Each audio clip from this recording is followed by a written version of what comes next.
Welcome back UG university YouTube channel. आज के इस वीडियो में जो फर्स्ट सेमेस्टर में आप चाहे आपका क्लास चाहे बीए बीएससी बीकॉम बीबीए कोई भी हो, अगर आप फर्स्ट सेमेस्टर में हैं तो आपको एक पेपर देना होता है जो कि फूड न्यूट्रिशन एंड हाइजीन के नाम से होता है। यह पेपर कंपलसरी होता है, सभी को देना होता है फर्स्ट सेमेस्टर में। इसका नंबर आपके मार्कशीट में नहीं जुड़ता है, केवल इसको पास करना होता है और इसे देना ही पड़ेगा। यह पेपर एमसीक्यू टाइप का होता है, मतलब ऑप्शन वाले होते हैं। आपको 4 ऑप्शन दिए जाएंगे, ये 100 क्वेश्चन होगा और हिंदी इंग्लिश दोनों भाषा में रहता है। तो यह पेपर आपको देना पड़ेगा। जो इसका भी सिलेबस होता है, इसमें 4 यूनिट आपको पढ़ना रहता है। मैंने सिलेबस का डिस्कशन कर चुका हूँ, अगर नहीं देखे हैं तो देख सकते हैं। तो इसका 4 यूनिट है। अगर तो आज के इस वीडियो में जो फर्स्ट यूनिट है उससे रिलेटेड, जो फर्स्ट यूनिट में दिए गए हैं टॉपिक, उससे रिलेटेड ये वीडियो है। तो इसका 4 वीडियो आएगा, मतलब हर यूनिट का एक वीडियो होगा। तो आपका बेसिक आइडिया क्लियर हो जाएगा। फिर इसका प्रैक्टिस क्वेश्चन आएगा, लगभग 8 से 900 क्वेश्चन। इस कोकोरिकुलर सिलेबस का प्रैक्टिस करेंगे, क्वेश्चन का प्रैक्टिस करेंगे तो आपका ये पेपर बहुत अच्छे से क्लियर हो जाएगा। और इसका पेपर क्लियर करना बहुत इंपॉर्टेंट है, क्योंकि इसमें बैक बहुत लगता है। क्यों लगता है? क्योंकि फर्स्ट सेमेस्टर में स्टूडेंट को उतना पता नहीं होता है। वह अपना जो उनका मेजर सिलेबस होता है, जो मुख्य सिलेबस होता है, बस वही सिलेबस पढ़ते रहते हैं। जब उनका पेपर आ जाता है, एडमिट कार्ड में देखते हैं, तब उनको पता चलता है। तो इसलिए फर्स्ट सेमेस्टर में जो कोकुरिकुलर का पेपर होता है, इसमें बैक बहुत ज़्यादा लगता है। तो आपको इसका पहले unit wise theory portion complete कर लेना है। बस आपको सुनना है, इसका नोट्स नहीं बनाना है। 3 से 4 बार देखिए, बस आपको कंफर्म हो जाएगा। वहाँ पर ऑप्शन रहेगा, बस टिक कर देना है। तो चलिए, इसका जो फर्स्ट यूनिट है इसमें क्या क्या है चीज़ें हैं उसे देख लीजिए। आपको इसे बस सुनना है, बस ज़्यादा चिंता नहीं करना है, टेंशन नहीं लेना है। आप इसे सुनिए बस। तो इसमें क्या होता है, जो इसमें यूनिट फर्स्ट है, यूनिट फर्स्ट में आपको 5 मेन टॉपिक को पढ़ना है। फिर एक एक करके समझेंगे। ये भोजन क्या होता है, पोषण क्या होता है, ये सारी चीज़ें आप जानते हैं, बस आप सुनिए। फूड और जो फूड है, ये न्यूट्रिएंट्स क्या है, न्यूट्रिएंट्स और हेल्थ का मतलब क्या होता है, ये सारी चीज़ें जानते हैं। तो ये यूनिट वाइज पढ़ना है। ये सारे जो यूनिट 1 में अंतर्गत जो टॉपिक हैं वो हैं, और ये यूनिट 2 है। यूनिट 2 के अंतर्गत जो टॉपिक हैं, मतलब ये आपका सिलेबस है। तो सिलेबस का ऑलरेडी डिस्कशन हो चुका है, अगर नहीं देखे हैं तो देख सकते हैं। तो जो आज यूनिट 1 में जो पढ़ना है वो यहाँ से स्टार्ट है। यूनिट 1 का नाम है कंसेप्ट ऑफ फूड न्यूट्रिशन। इसमें आपको 5 मेन टॉपिक मिलेगा। मतलब फूड न्यूट्रिशन का कंसेप्ट क्या है, न्यूट्रिशन का टाइप क्या है, मील प्लानिंग क्या है, इसका मतलब भोजन योजना क्या है, और भोजन का ग्रुप क्या है, फंक्शन क्या है, न्यूट्रिएंट्स क्या होते हैं, ये सारी टॉपिक है यूनिट फर्स्ट में मिलेगा। तो यहाँ पर यूनिट फर्स्ट से जो रिलेटेड उसके अंतर्गत भी कई टॉपिक हैं, तो वो सारी चीज़ें दी हुई हैं। तो चलिए, जो यूनिट फर्स्ट में जो पहला टॉपिक है, कंसेप्ट ऑफ फूड न्यूट्रिशन, मतलब भोजन और पोषण की परिभाषा क्या है। तो भोजन क्या होता है, सारी चीज़ें जानते हैं, आप सुनिए बस ध्यान से। तो भोजन क्या होता है, या शरीर की वृद्धि और स्वास्थ्य बनाए रखने के लिए भोजन की आवश्यकता होती है। इससे खाने से क्या मिलता है, शरीर को एनर्जी मिलती है, न्यूट्रिएंट्स मिलते हैं। इस और जो भोजन है कहाँ से मिलता है, गेहूँ चावल दाल, गेहूँ चावल दाल सब्जी, यहाँ से। तो सारी चीज़ें जानते हैं। पोषक तत्व क्या होता है, तो भोजन में मौजूद ऐसे तत्व जो शरीर की कार्यशीलता के लिए जरूरी होता है, उसे क्या बोला जाता है, पोषक तत्व बोला जाता है। और जो पोषक तत्व है, इसका मुख्य स्रोत क्या क्या है, मतलब तो कार्बोहाइड्रेट, कार्बोहाइड्रेट से क्या मिलेगा, एनर्जी मिलेगा। प्रोटीन से ग्रोथ होगा, रिपेयर होगा।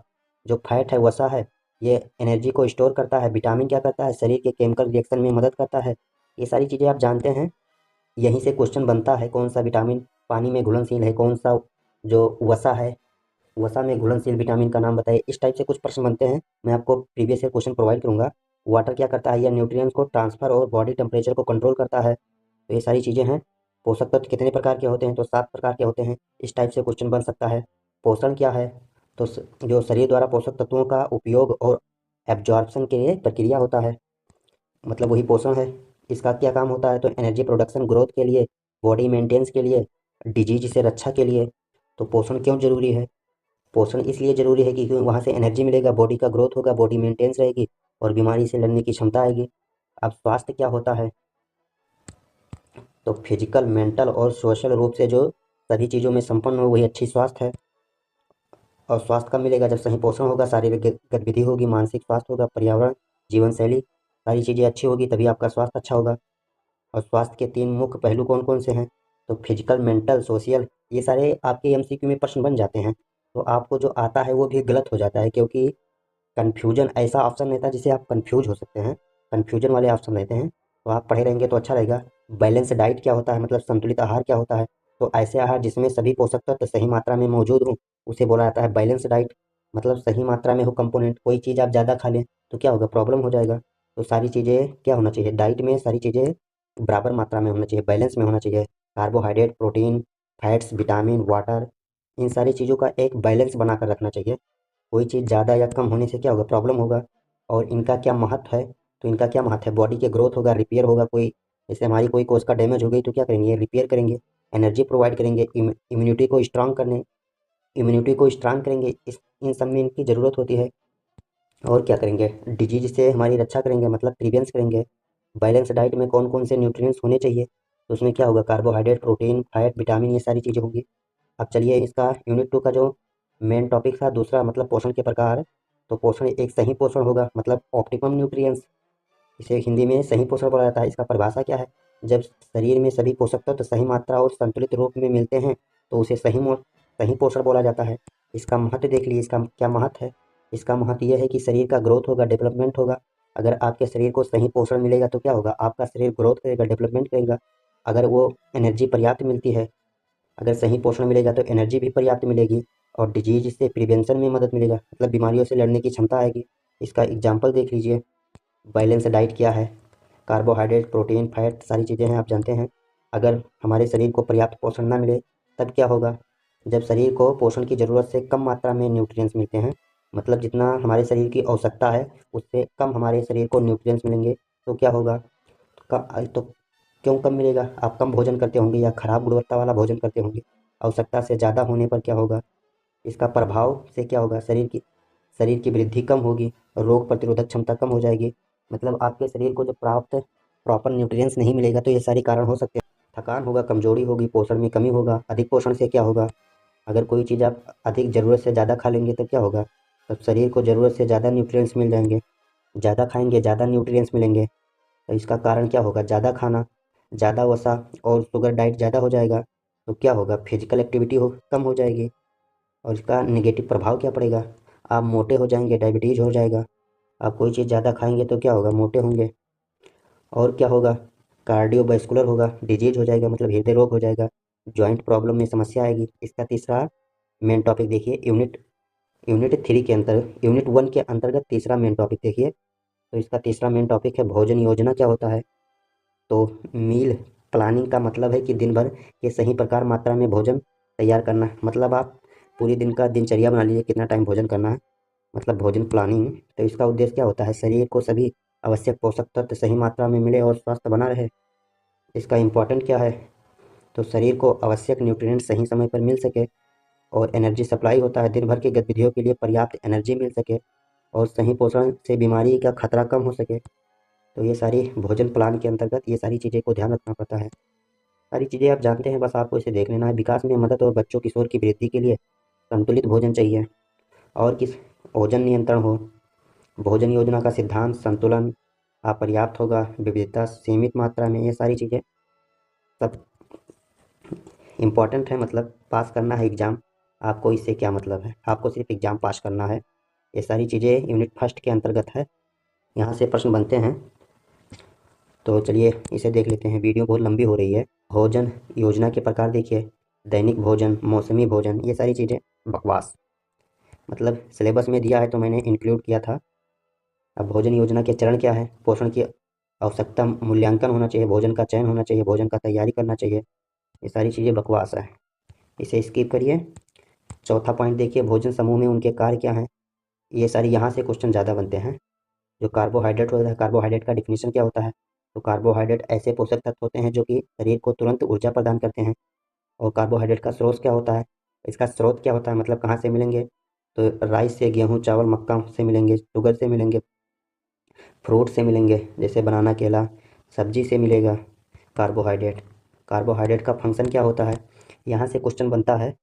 तो बॉडी को एनर्जी प्रोवाइड करना है, ब्रेन के मसल्स के लिए प्राइमरी फ्यूल की तरह, मतलब जिस तरह से बाइक में पेट्रोल डालने पर वो फास्ट काम करता है, उस तरह से जब आपके पर्याप्त कार्बोहाइड्रेट मिलेगा तो आपका ब्रेन अच्छा चलेगा। फैट को फैट को एनर्जी सोर्स के रूप में बचाना, अगर कार्बोहाइड्रेट की कमी हो जाए तब क्या होगा, तो थकान और कमजोरी होगी। ये सारी चीज़ें हैं, आप जानते हैं, इसे छोड़िए। कार्बोहाइड्रेट अगर ज़्यादा होगा तो क्या होगा, मोटापा हो जाएगा, मधुमेह, डायबिटीज़ हो जाएगी। अब चलिए प्रोटीन के बारे में देख लेते हैं। तो प्रोटीन क्या होता है, इसका डिफिनीशन देखिए। प्रोटीन शरीर के ग्रोथ और रिपेयर के लिए आवश्यक होता है। प्रोटीन का स्रोत क्या है, तो मिल्क, दूध, अंडा, दाल, मांस, सारे प्रोटीन के स्रोत हैं। अब प्रोटीन का कार्य क्या होता है? तो यह बॉडी टिश्यू की growth, repair, enzyme, hormone synthesis करना, इम्यूनिटी को मजबूत करना। अगर प्रोटीन की कमी हो जाए तो क्या होगा? ग्रोथ होगा, वीकनेस आएगा, शरीर में सूजन आएगा, ये सारी चीज़ें हैं।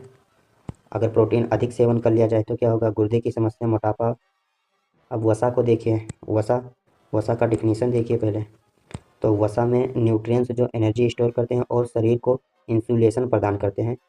जो वसा होता है मतलब फैट, फैट का स्रोत क्या है? तेल, मक्खन, घी, मेवे से क्या मिलता है? वसा मिलता है। मतलब फैट, और फैट का फंक्शन क्या है?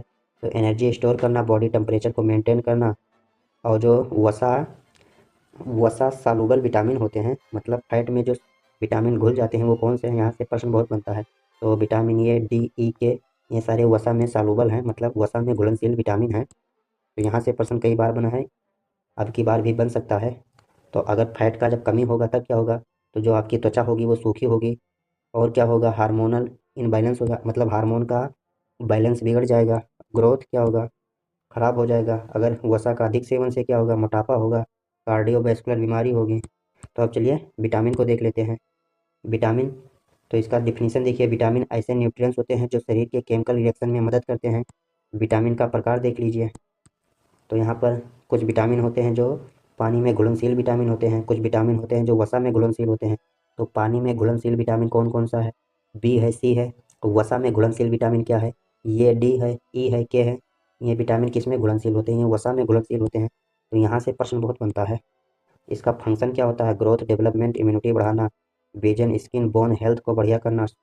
और जो वसा का स्रोत क्या है? तो फ्रूट, वेजिटेबल, फिश, ये सारी चीज़ें हैं। अगर वसा की कमी हो जाए तब क्या होगा? तो बीमारी होगी, रिकेटस, स्कर्वी बीमारी होगी, नाइट ब्लाइंडनेस, रतौंधी होगी। तो चलिए अब मिनरल्स को देख लेते हैं। खनिज क्या होते हैं? इसका परिभाषा देखिए। मिनरल शरीर के स्ट्रक्चर और फंक्शन के लिए जरूरी होते हैं। इसका टाइप है मेजर, मुख्य। मेजर में कौन कौन से हैं? Calcium, phosphorus, sodium, potassium. Trace मतलब जो कम मात्रा में होते हैं, तो आयरन, आयोडीन, जिंक, फ्लोरीन, ये सारे चीज़ें हैं।